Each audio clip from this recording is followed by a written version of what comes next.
What do you think you have, Stephen?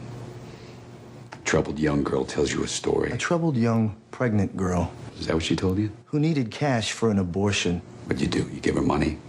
Maybe she just needed cash and you were the perfect guy to hit up. Is that your best play? You need a job that bad, Stephen. You come in here with your dick in your hand. You got nothing. Then how did I get in here? You're right, Mike. There's nothing. There's no voice messages, no texts, no emails, no pictures, no tape. And yet, I'm standing right here. Yeah. Well, go home. She left a note.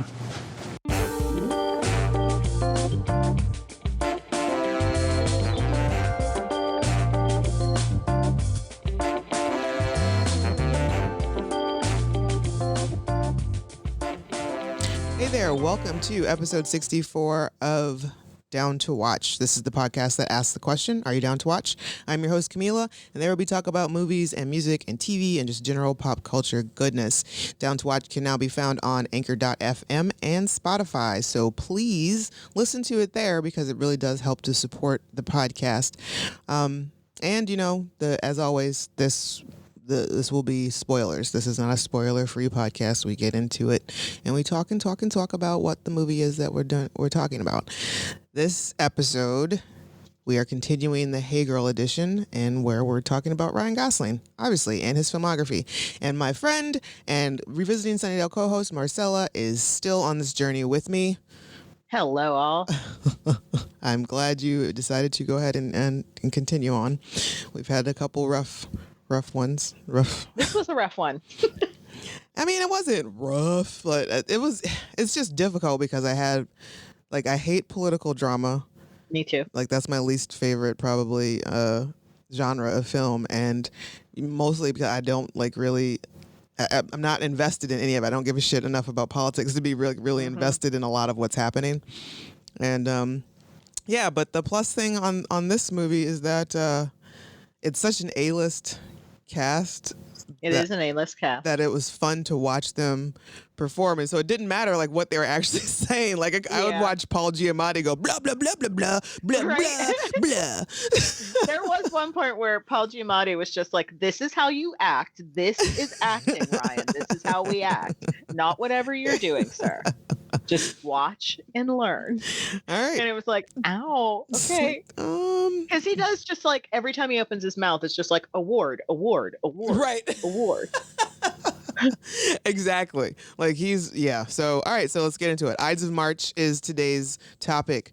An idealistic staffer for a new presidential candidate gets a crash course on dirty politics during his stint on the campaign trail. This was directed by George Clooney, written by George Clooney, Grant Heslov, and Beau Willimon, and starring Ryan Gosling, George Clooney, Paul Giamatti, Philip Seymour Hoffman, Marissa Tomei, Evan Rachel Wood, and Jeffrey Wright, who I feel like Jeffrey Wright was sorely underused. But, blink and you miss it. Right. Our history with this movie is I thought that I had seen it before, but I must have been asleep or just not really paying attention because all of this was new to me. Yeah, this was definitely I know the cover of the box. Right. You know, at the video store or at wherever, but I never watched it, apparently. I may have watched a couple minutes on cable. Right. And skipped right by it because I also don't like political dramas. They're not my lady jam. Right. Yeah. But I could see myself watching it at some point because, hey, it's Ryan Gosling and George Clooney. Sure. Why not? Like back in 2011. An Ohio girl. So it's about Ohio. Sort of. Yeah. that would play a really big part. Sure, he comes from Ohio. Yeah. Yeah. So as we mentioned, you know, this political dramas are not my big thing, but it like takes a really long time to pull my interest in. Like, what was it like up to like we're like an hour in before we finally get to the oh my God. Even longer than that, because at some point I went, is there a point to this? Right. Because there was the whole thing about when Ryan meets with Giamatti and then everybody finds out about it. And I'm And I was still like everybody gets butt hurt and loses their job. I was like, wait. I was like, I kind of understand why. Like, what I thought was the big problem didn't seem like that was the big problem. Like, you know, the fact that he met with the opponent, it was like whatever he told him, that was the big problem. And like everybody's got their panties in a bunch. I'm like, I don't understand why is everybody angry? What happened? Right? And super angry too. I'm like, wow, okay.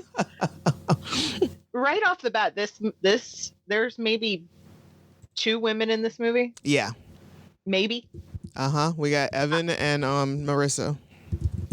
And Marissa's the stronger of the 2 characters. Yeah, absolutely. Like, she got brass balls on her. Mm-hmm. And Evan Rachel Wood is a cautionary tale. Right. She's basically there. She was created just to be destroyed. Like, that's her whole purpose of this film. And I don't understand why it should have come to suicide. Like, no, I actually had to go back. I was like, wait, is she dead? Did I miss this? Did she kill herself? And they really got me with the voicemail, because I thought that voicemail was for Ryan. So did I. That's when the twist, I was like, oh, well, now you got my attention. Hold on. Yeah, I totally missed that. I thought it was Ryan. I thought that's why he was all tearing up. I was like, wow, I really am an asshole. And speaking of, like, Steven is a terrible, terrible cunt of a person. Yes. Like, everyone in this movie is a terrible cunt of a person. Yeah. I mean, I don't know. Philip Seymour. I feel like he was I'm kind of on his side about victim of circumstance. Right. He is also a masterclass in acting. Oh my God. Like, that is the best scene is when he fires Steven and, you know, he tells him the tale about loyalty and about, you know, it's like, I don't give a shit about anything else but loyalty. It's like, you fucked up. And then Ryan's like, you know, but I'll tell Mike. And he's like, oh no, I told him. He was cool. He thought it was a good idea. So get your shit and move on. And get going. Which I was also surprised with. I feel like he should have been escorted out of his hotel room and everything. Yeah. Like, everybody should have grabbed any sort of campaign type materials he had, like his laptops, his phone, his flash drive, his paperwork, whatever. Like, no, leave all that here. Right. Now you may go. I still don't understand how he got her phone. Yeah. Well, I guess like, when he went to her, that old man was just like, I don't care. Yeah. He's like, I wish I hadn't come in here. Like, I don't know what did she just leave her door open? Like, why was he in there to begin with? Right. That would be me. Like, crap. This is going to cost a lot in therapy. Right. Yeah. He's like, did you know her? She's gone. Oh. Or it's like that meme of that baby. Have you seen the meme of the baby that walks down the hall, gets surprised, turns around, and walks back? No. That would be me. Like, oh, nope, didn't see that. Nope. Nope, not today. So the whole thing is like, so Ryan, Steven, disgusting as he is, old Molly, played by Evan Rachel Wood, she basically like serves herself up to him on a silver platter. Like the whole everything, and with them flirting beforehand and then her inviting him out for a drink and yada yada. He finds out she's 20 and still is like, yeah, this seems okay. And like, this is your intern, and yeah, I should totally fuck my intern. She's also like the governor's daughter, right? Like, why are you an intern staffer weird person? 3 red flags that he should have known very well to just keep his dick in his pants. And then, he basically tells her the whole, don't make this anything it's not. I don't want anybody. I like you, but I don't think anybody should know about it, blah, blah, blah. And then they do it again a second time, and he accidentally answers her phone, and he starts to get all real possessive about it. Yeah. Yeah. Sir, I'm the cleaning lady. I don't understand why. Back up. I'm gonna need you to calm down real quick. Right. And then he has the nerve, the gall, the audacity to call back the number that just called her. Like, dude, the fuck? And then he finds out it's this dude, Mike, who's running for president, played by George Clooney. And my whole thing is, I don't understand why this rocks his world so hard. It's like par for the course. I'd be surprised if he wasn't fucking a staffer. Right. Exactly. We barely see George Clooney on screen Like Right. barely. We don't really know that much about his character. They don't do like a great job of like giving us like this portrayal, like, oh, like, is he supposed to be like this Bible? He's not supposed to be like this Bible thumping or holier than thou, anything, blah, blah, blah. You know, it's just, it doesn't, like, the way that it's written, it just doesn't make sense why why Steven would be so shook by this, as to the point where he feels like he needs to immediately go pick up brooms and dustpans to like clean up the mess.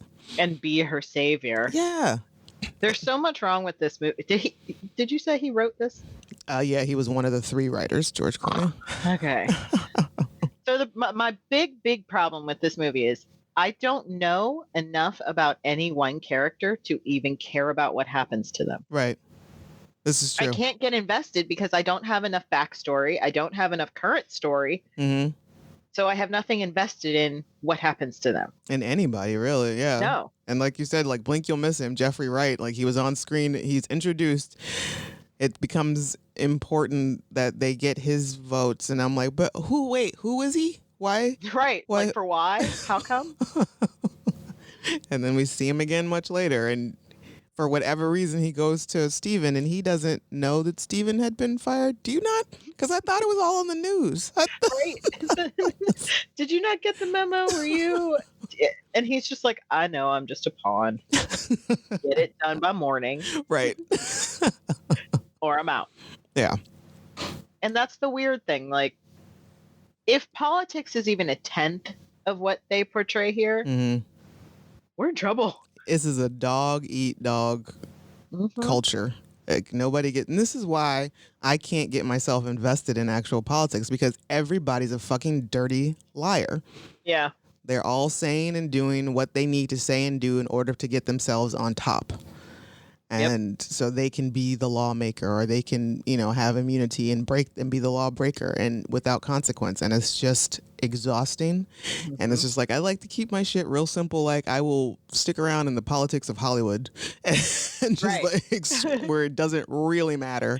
It doesn't hold any like real agency on anything. Even that, I can't even keep up anymore. I'm like, who hates who now? Right. For what? What reason? Who's married? I don't care.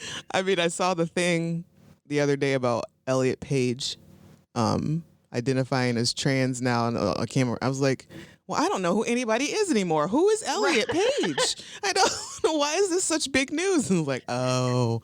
Yeah, for a split second, my brain was like, who? And I looked at the picture and I was like, huh? And even they had like prefaced it with Inception star and like Inception and Juno star, and I still didn't get it. And I was like, who was in Inception and Juno named Elliot? And then it hit me and I was just like, okay, good for you. I was like, are we surprised? Because I thought that she made it real. I thought he had made it very clear years ago where they stood. But yeah. Congratulations, Elliot. Yes, we are. Happy life. Happy life indeed. I can't wait until we get to a point where we can all just be, and it's not a press release. Major news. Right. It doesn't have to be a press release. Yeah. I know it helps younger kids to see examples so that they aren't scared. I just wish we didn't have to. It's the same thing with, I feel like it's 2020, the year of Black. You know, some terrible things happened, but now Hollywood is trying to make everything Black, and it's weird. Right. Like, Tyra Banks is host of Dancing with the Stars. For what reason? She has no background in that other than she can host things. Right. And from what I'm understanding, she's doing a terrible job. I have no idea. But I think I saw something somewhere. She had posted a video like on her Instagram or something about I forget, but it was like putting her foot in her mouth about things going on. Oh yes, she was like saying, you know, basically, if you've got Trump supporters in your life, you guys should try to be friends anyway, like that kind of thing. Like, Tyra, you took the time and energy out of your day to make this. Why? Nobody asked you.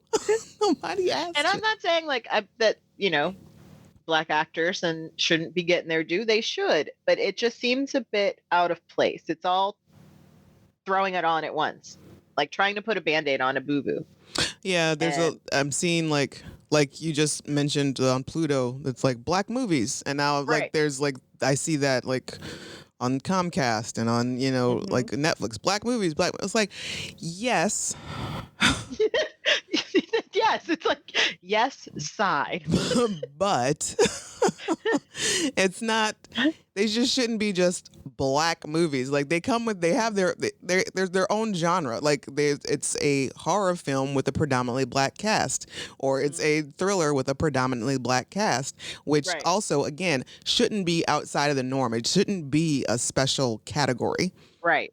Which And there's some poor intern that had to go and look up all of these movies because you can tell by some of the ones that are in there. Yeah. You're like, what? There's like 2 black people in that movie. I'm like, oh, there's a black person in here. It's a black movie. Yes.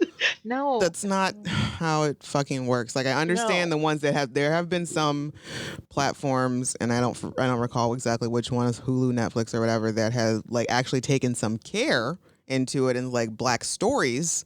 Yes. Which, okay, yes, I will accept that, but just don't be like black films like Claudine. I'm gonna get you, sucker. Rush Hour, Right. and Netflix fucking is something like stupid. because we care Tyler or Perry. something. It's weird. Yeah. It's just, wait, because we care. Care about what? What do you? Just show me movies. Yeah, it's But again, not just- political dramas because I don't like them. Right. And so here we are with Ides of March still. It's And just one brown person. There's only one brown person. Yeah. Yeah. So this It's a movie, pretty lily white movie. it's Lily White and Dick Heavy. And the women, and you had told me after you watched it before that this movie hates women, It hates women. which It really does. yeah, because the major problems that arise are because of women, apparently. Because of vagina Right. and an abortion that was poorly handled. Which, wow, like that. What a shit of a person to just like leave her, to take her there and just like leave her in the lurch to not Right. come To back just and pick her disappear. up. Right. Like, really? And there's weird subplots with, is it his family? I don't think. No, No, not because- his family, her family. Like Yeah. going and telling the governor about, somebody, he had to make that announcement on TV, and Yeah. the governor did, and it just, no one cared about this girl No. at all. And I still don't understand why she would be working for that campaign. Like, what did her dad have to do with anything in the first place? I don't remember. Like literally, I watched this last night, so like, and I have no idea, like why her dad was a governor, a senator, a fucking mayor. I don't know, I don't know. but he was somebody who was of importance, and I'm not exactly sure why she was working on this campaign.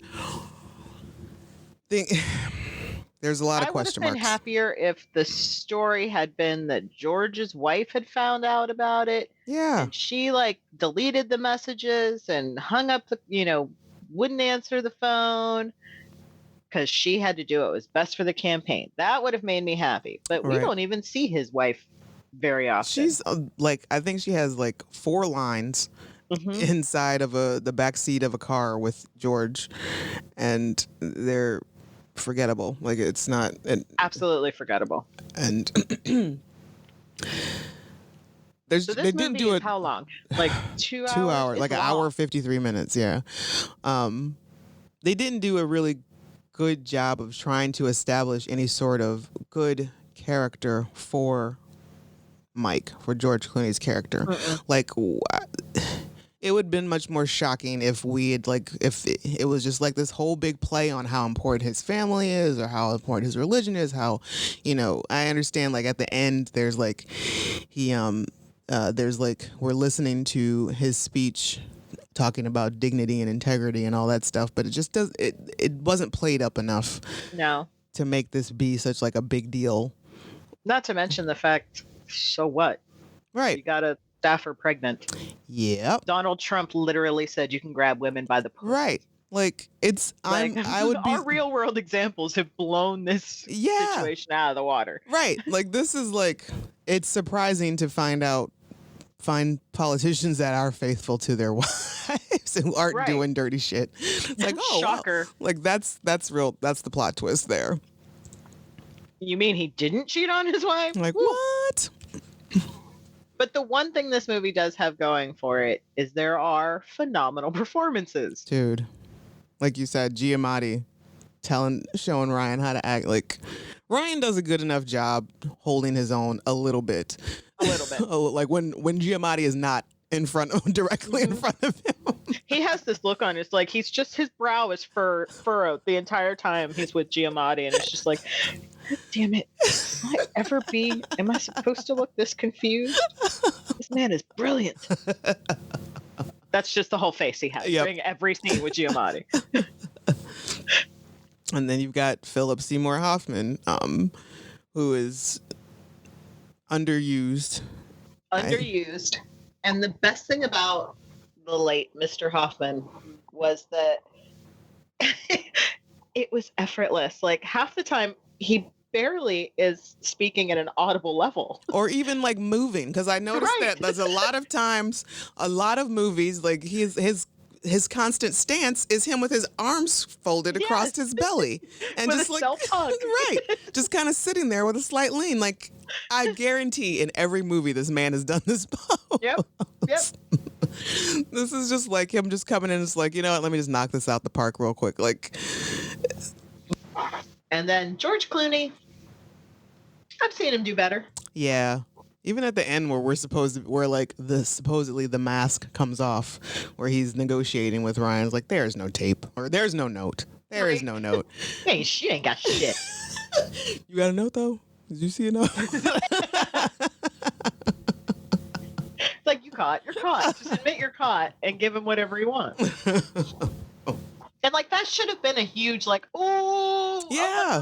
And I was just like, are we done? I was checking the time. I was like, how much longer do we have left on this film? It could have been tightened up a lot. Like I think had this movie been like 90 minutes, it could have made a better impact. Had we given a little more thought into Clooney's character.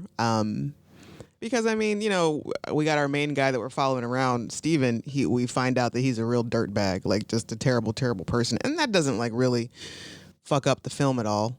It's just, like, a discovery, like, oh, damn. Like, wow, okay, you really suck. Like, you are a terrible person.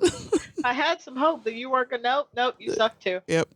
Although I think my favorite is the guy that is, like, the junior version of Steven. From Handmaid's Tale? Who's so tickled pink when he like gets fired.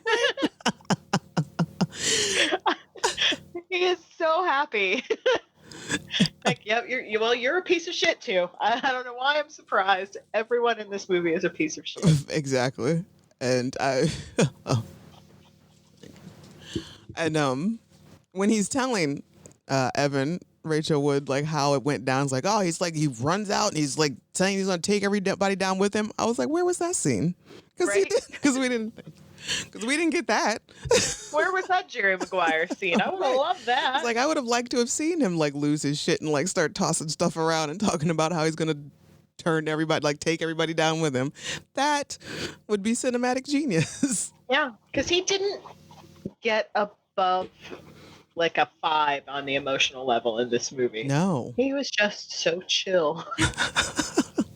Even when he got fired, it was kind of like, yeah, I should have seen that coming. Just the look on his face, like he's staring. He's just staring. His eyeballs are like going to pop out of his head. I can't believe they got me. They got me. This political bullshit. And he does so much double talking, just like around and around. It's like, oh, I didn't tell anybody. Oh, I only told him. Oh, it's like, I know you told. Like, it's like there's so much. You're such a liar. Everything that comes out of your mouth is a lie. And then you got Marissa Tomei. Not your fucking friend. Okay. And then 10 minutes later, but I'm your friend. Are you my friend or are you not my friend? I don't understand. And he's like, you're my best friend. I don't know what that means. So. I don't think so. No. So, yeah. Ides of March, man. That's pretty much I mean, if you like this genre, I guess you can go about it.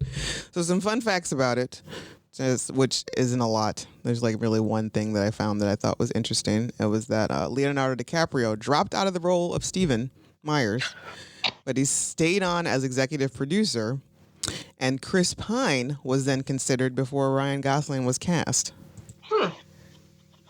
Would not have worked with Leonardo. No. Too old. Yeah. Would have been weird. It's just But Chris face is too Pine, big. I can see. I think Chris Pine would have worked it well. Because he has that smarmy yet attractive kind of. Yeah, and I think we probably would have gotten a little more emoting from. And the other thing was like my first question when I started watching this movie was like, what is the Ides of March? Because I wasn't clear. I know it's a thing. And you probably know because you're big on Shakespeare. But apparently Ides of March is March 15th, notable as the day on which Julius Caesar was assassinated in Shakespeare's Julius Caesar. Before being stabbed to death, Caesar is told by soothsayer, beware the Ides of March. I had no idea what it had to do with this movie, though. Right. Well, I mean, maybe all the backstabbing? Maybe. Just the figurative? And maybe because it happened in March. Right. I guess. But I'm going to go with like all the backstabbing, all the triple crossing. It was like doubled and triple cross and there's backstabbing and nobody is to be trusted. I think probably the only person that was trustworthy would have been Philip Seymour Hoffman. Yeah. Which also, I wish there had been more scenes with him and Paul Giamatti because I would love to see those two like go at it and act off. But how great was the scene when Tom got fired, though? When that car just pulls up. Right. It's like, just got my hair cut. Oh, hey, here's a car for me. Hey, guys, what's going on? Okay. Okay. Got fired in a car in an alleyway. That's so disrespectful. So disrespectful. And apart from Paul Giamatti's character, I don't think anyone in this movie is even redeemable. It's not like, oh, Stephen got everything he wanted and he still got to do. No, you're still a piece of shit. Right. You have fucked over, like, he was just so willing to, like, give up any, like, all the dirt and the gossip and, oh, I'm lying to him and I'm going to take this from her and I'm going to do the. And what's funny is he's not going to be a better man after this. It's only going to get worse. Exactly. Like the higher he rises with his little powers, whatever little power he gets, he's going to be worse and worse and worse. And there's going to be more bullshit and cover-ups and abortions and people getting fired and dirty tricks just all in his wake. So the soundtrack, there's really nothing notable, and they're just normal movie score. So star rating, the movie 1 to 5, I would give it a 3, mainly just because of Giamatti and Hoffman. I'm gonna give it a 2.5 for the same reason. Right. But they lose a 0.5 point from me for disrespecting Jeffrey Wright. Like, you don't cast Jeffrey Wright in a movie and give him nothing to do. Right. Use like 3 minutes screen time. Are you kidding me? And you should have made him Mike. Oh, yeah. Now that, I'd have been like, oh. Yeah. He fucked Lil White Stafford and got her pregnant. He would have fucked it up, man. Like, he would have really gotten into that role. Like, yeah, bringing Jeffrey Wright all the way over there for nothing. Come on now, let's just. It's like, come on, son. Right? Like, I got out of bed for this. Right. Ryan. It's fine. I think I'd started off with 3. He gets a 3 also. He gets a 3. Yeah. Because he didn't put much into it. Right. He did the best he could with what he had, I guess. Because, I mean, again, a lot of this would have to be weighing heavily upon George Clooney's directing. And I would imagine, Paul and Philip were like, we got this. Like, we don't. Go sit over there. Just turn the camera on and go sit over there.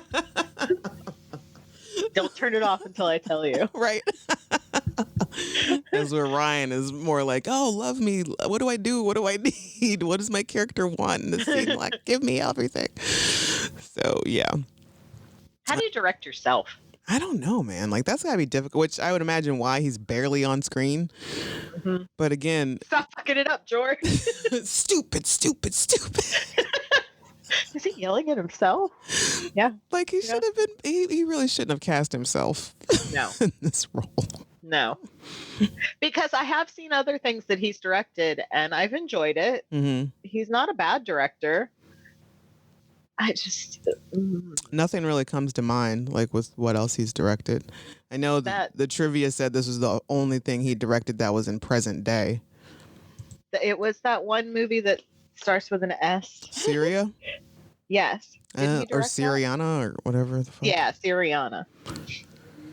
That's a war movie, which falls just under political dramas. Right. Like, I don't really like either. Exactly.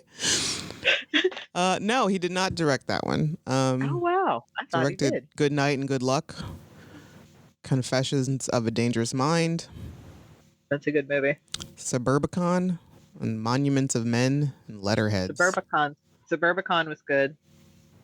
Are we down to watch this again? No, I'm good. That's No. fine. Absolutely not. I've already seen it 1.5 times, which I swear I rented and watched this movie at some point back in 2012, but it just does not stick. I mean, on paper, it's Ryan Gosling. Right. It's George Clooney. Right. And it's Philip Seymour Hoffman and Paul Giamatti. It checks all the boxes. Right.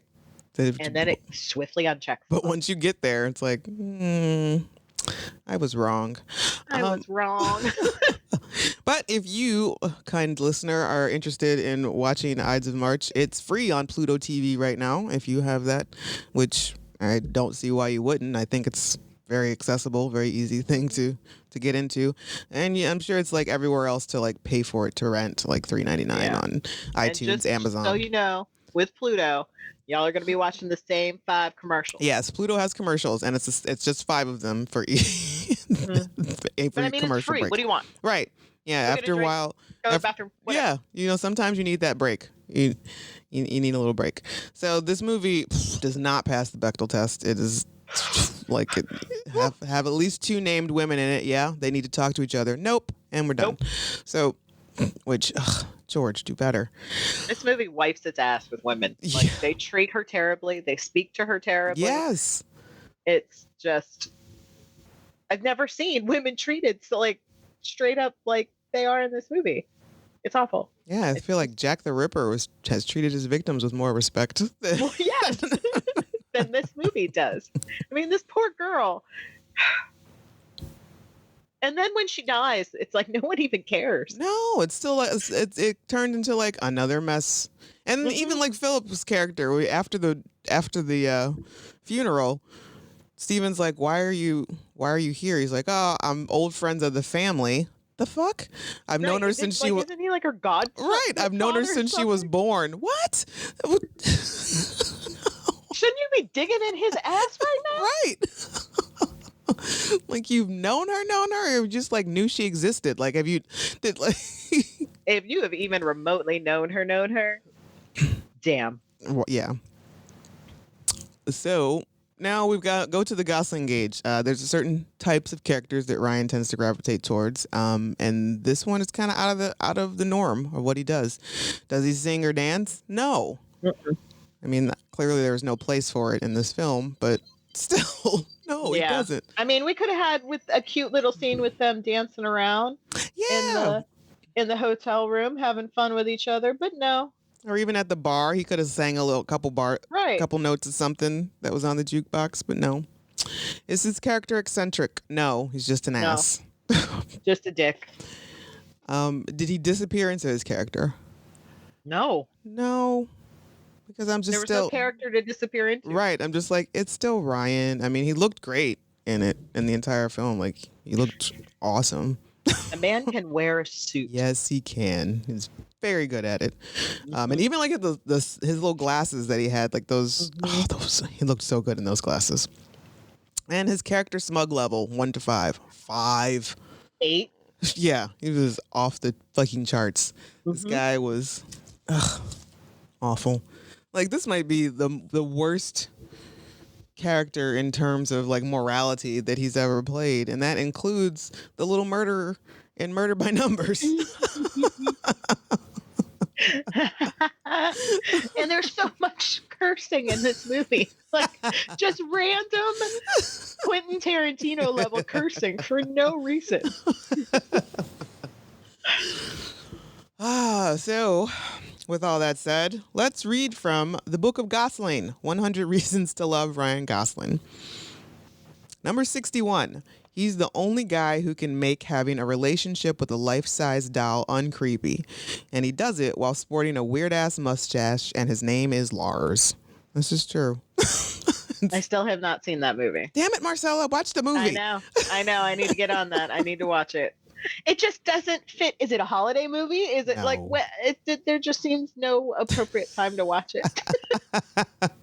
I can't find the mood to be in to watch it. How about after the New Year's? Like after you've gotten all of them. When life is crisp and new again. Yes, exactly. When we've ripped the Band-Aid off this bullshit 2020. And number 62. He's impossible to forget. Let's face it, although he didn't get much screen time, all we actually remember from Remember the Titans is Ryan.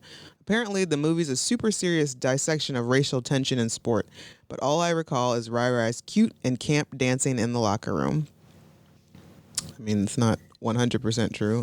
I mean, you kind of missed the whole point of the movie. You really should go back and rewatch it. Yeah, the racial tension is a really big part. Really big part. You know, I adore that movie. Yes. And going back, so many people are in that movie. Right? Like, first of all, Ryan fresh Hurst. face. I know a baby face Ryan Hurst. No, like regular haircut, no facial hair. Mm-hmm. What is that? And also the big dude. Pardue? Yes. It's just, yes. And also, a super baby Hayden Panettiere or whatever, however you say her name. So tiny. She's so cute, too. And her career went one way, and the other coach's daughter. Who is she? I don't know. Exactly. So that is the episode here. We didn't like it. Yeah, it's not a lot to write home about. Like it, again, like you would think, and for whatever reason, it was like nominated for a bunch of shit. And I think it was nominated for Best Screenplay Oscar at that time period, and a couple Golden Globes, like several Golden Globes. Didn't win anything, but still, it's just one of those things. Like the voting committee didn't actually see it. They were just like, oh, political drama. Yes, sure. George Clooney, Philip Seymour Hoffman, Paul Giamatti. This must be good. Let's just go ahead and nominate it. It gets a 4 out of 5 on Amazon Prime. People rated it a 4 out of 5. I think most of those people just it comes across as a movie that one should enjoy. Yeah. Not even enjoy, that you should think that it walks on water. Like it's one of those like, oh, this must be like really deep and just really meaningful and all for blah blah blah. Like I'm going to say that I love it just so I don't look dumb. No. It's the movie that all your film friends. Right. So next up we have The Place Beyond the Pines. Have you seen that? We're in such a I want something more light. We've been hit with I forget all of his intense movies. Is Bradley Cooper in this one? Yeah, I think so. Yeah. And Eva? Yep. I hate watching real couples. I don't know if they met on this set or were they already together when this happened, when they were doing this, but yeah. I have seen this, parts of it. Mm-hmm. I didn't get all the way through it the first time I tried to watch it. I was just like, what is wrong with him? Like, I can't. No, I'm going to have to come back. So I'm looking forward to revisiting it. I recall enjoying it. So, yeah, I don't think it's too terribly heavy, but okay. It's definitely no Mr. Nice Guys. So There's no camp. No. I still need to watch that, and I'm looking forward to that. Yes. So, thank y'all for listening. You can subscribe, follow, like. Down to Watch podcast is on Anchor.fm and Spotify. And yeah, so until next time, we will check you later.